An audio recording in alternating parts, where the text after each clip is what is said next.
Oke, halo guys, welcome back to Korea Remit bersama orang Korea yang medok. Pokoknya ini video yang langsung tak buat dan bakal tak upload langsung, nggak bakal banyak editan ataupun efek-efek. Sekarang ini mungkin Pol udah melihat berita bahwa DPR sudah menyetujui untuk penurunan Yoon Seok Yeol dari jabatan presiden.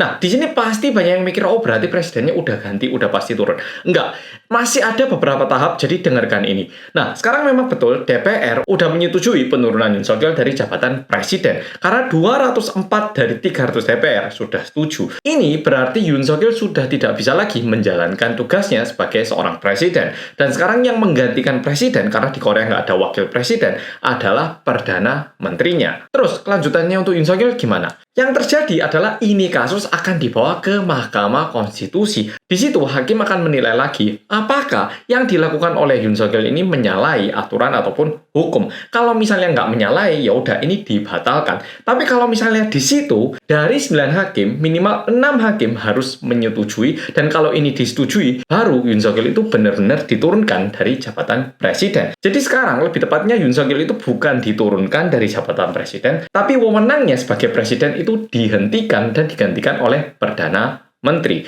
Sekarang, tak beritahu dikit masalah Mahkamah Konstitusi. Tadi kan udah disetujui DPR, jadi ini kasus dibawa ke Mahkamah Konstitusi, dan di sini harus ada 6 hakim dari 9 hakim yang menyetujui. Masalahnya, saat ini Mahkamah Konstitusi itu cuma ada 6 hakim, yang berarti 6-6-nya harus setuju untuk menurunkan Yoon Seok Yeol dari jabatan kepresidenan. Dan apakah ini mungkin?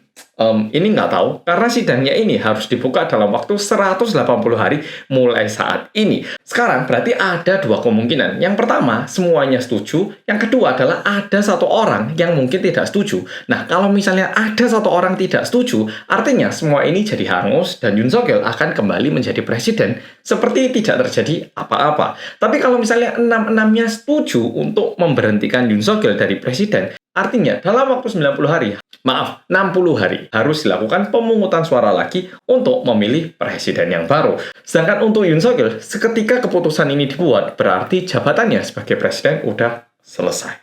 Ya, jadi kondisinya kayak gitu. Jadi buat Pol yang mikir, oh sekarang presidennya udah pasti turun.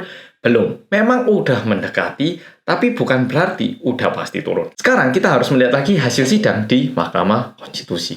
Oke, jadi buat yang mau tahu lanjutannya, jangan lupa follow aku, mau di TikTok, Insta, ataupun di YouTube. Sampai jumpa di berita berikutnya.